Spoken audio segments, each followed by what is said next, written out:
Qu'est-ce qui motive les gens à prier? C'est ce qu'on va voir aujourd'hui à l'heure de la bonne nouvelle.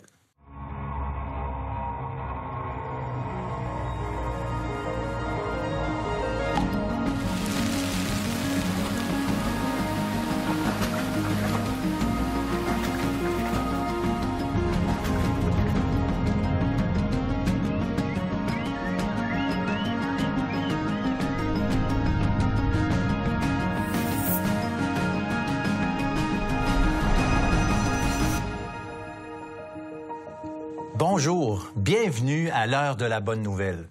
On est dans notre série « Le monde à l'envers selon Jésus » et on utilise des paroles que le Christ a enseignées et on les met en contraste avec notre façon d'agir, notre façon naturelle d'agir. Et on s'aperçoit assez rapidement qu'on n'est pas à bonne place, d'où l'idée du monde à l'envers selon Jésus. Et pour cette émission, j'ai Martin Lébreux avec moi et Samuel Plante. Alors, salut les gars. Salut François. Martin, comme à l'habitude, j'aimerais que tu introduises plus précisément le thème de l'émission d'aujourd'hui. Le thème d'aujourd'hui, mes prières ne se rendent pas au ciel. Et on a appuyé ça sur Matthieu 6,7 que je vais lire. En priant, ne multipliez pas les paroles comme les membres des autres peuples. Ils s'imaginent, en effet, qu'à force de paroles, ils seront exaucés. Alors, on parle de la prière. Dans ma vie, j'ai 4 types de personnes qui m'ont demandé la prière dans le passé. Des chrétiens qui sont malades, « Peux-tu prier pour moi? » Des croyants non pratiquants. Je me rappelle une fois, c'est un croyant, mais il pratique pas du tout. Il vient me voir et dit « Écoute, Martin, peux-tu prier pour moi? » Il dit « Je pense qu'il va plus t'écouter toi que moi. » Si moi, je suis pas ben bon, je vais pas à l'église. Plus direct. Il me voyait être plus pratiquant. Il y a d'autres personnes, pas vraiment croyants, mais sont dans des situations moins évidentes, puis ils disent, ben là, rendu où je suis rendu, je crois pas à tes patentes, mais... J'ai rien à perdre. J'ai rien à perdre, prie donc pour moi. Puis, la 4e type de personnes, des gens, des athées, des gens qui croient pas du tout en Dieu, puis eux, ils vont plutôt me dire, tu penseras à moi, tu m'enverras des ondes positives. Alors, il y a une forme de... Oui. Mais je trouvais que peu importe les personnes, on a tous cet instinct, j'ai l'impression, en nous, de la prière, même si ça se manifeste pas de la même manière pour tout le monde. Ça semble être un besoin de l'être humain de faire appel à une entité supérieure qui peut agir lorsque nous, on est désespérés. Donc, on dirait plus que c'est la définition de la prière qui serait à revisiter. Tout le monde semble prier à sa façon, mais c'est quoi exactement prier? Si Dieu existe, comment il nous demande et commande de prier? Ouais. Ça, c'est une autre question. Puis tu sais, la fameuse prière du Notre Père, que tout le monde connaît, qui est récitée partout dans les églises catholiques, ben cette prière-là, le verset que Martin a lu, il précède cette prière-là. Jésus est en train d'expliquer à ses disciples, Là, quand vous priez, les gars, là, multipliez pas les paroles. Dites pas, arrêtez de répéter tout le temps la même affaire, parce que vous êtes de ceux qui pensez qu'à force de paroles, vous allez être exaucés. Alors, je trouve ça vraiment intéressant. Mais fondamentalement, qu'est-ce qui motive les gens à prier? Ben, c'est la question qu'on a posée aujourd'hui au Vox Pop. Qu'est-ce qui motive les gens à prier? Je pense que les gens, ils ont besoin de quelque chose de plus grand qu'eux, plus fort qu'eux, qui surplombe tout et quelque chose dans lequel ils peuvent déverser tous leurs espoirs et se débarrasser de leurs peurs, leurs angoisses. Les gens sont aussi parfois désespérés. Puis dans des situations difficiles, on se tourne vers quelque chose de plus grand que soi. Je sais pas. Je prie pas. Je sais pas. C'est une excellente question. Pas j'ai arrêté.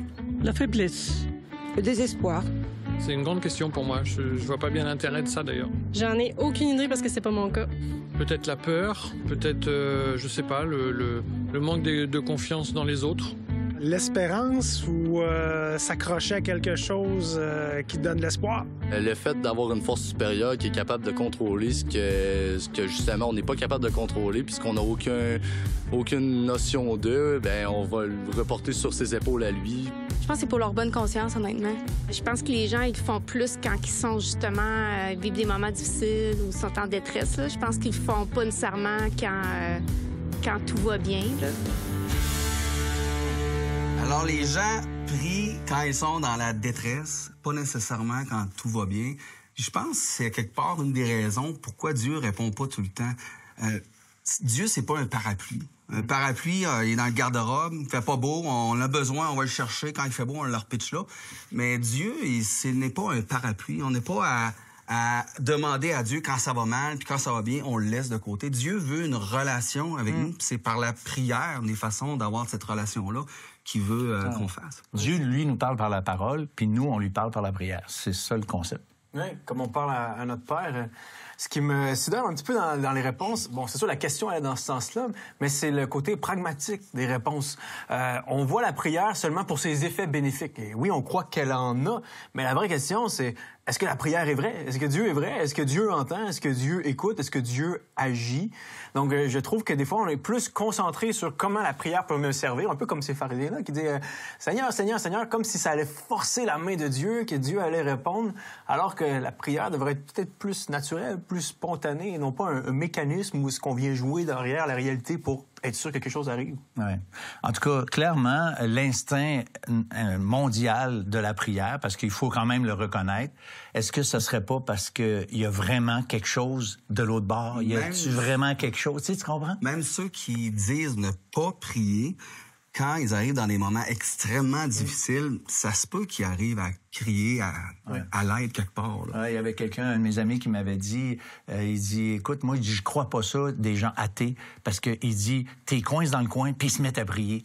Ouais. Je trouvais ça intéressant comme concept. Écoutez, restez avec nous parce qu'après la pause, Samuel et moi, on continue de s'entretenir sur ce sujet quand même fort intéressant. Ce qui est fascinant, c'est de voir que même si les gens prient plus, ils ont remplacé le concept de la prière par d'autres formes d'appel vers un être supérieur, vers quelque chose de supérieur à eux. Même les gens les plus rationnels, les plus logiques, vont dépasser les limites du fini. Ils vont lever les yeux vers le ciel lorsque tu vas les placer à l'article de la mort. La prière ou l'absence de prière révèle le fond de notre cœur, ce qu'on croit vraiment sur la réalité. L'heure de la bonne nouvelle, en collaboration avec le Messager chrétien, vous offre gratuitement le livre de méditation quotidienne La Bonne Semence. Pour en recevoir un exemplaire, écrivez-nous à l'heure de la bonne nouvelle, casier postal 33012, comptoir postal Thibault, Trois-Rivières, Québec, G8T 9T8. Vous pouvez également nous joindre à info@hbn.ca ou par téléphone 1-866-509-1319.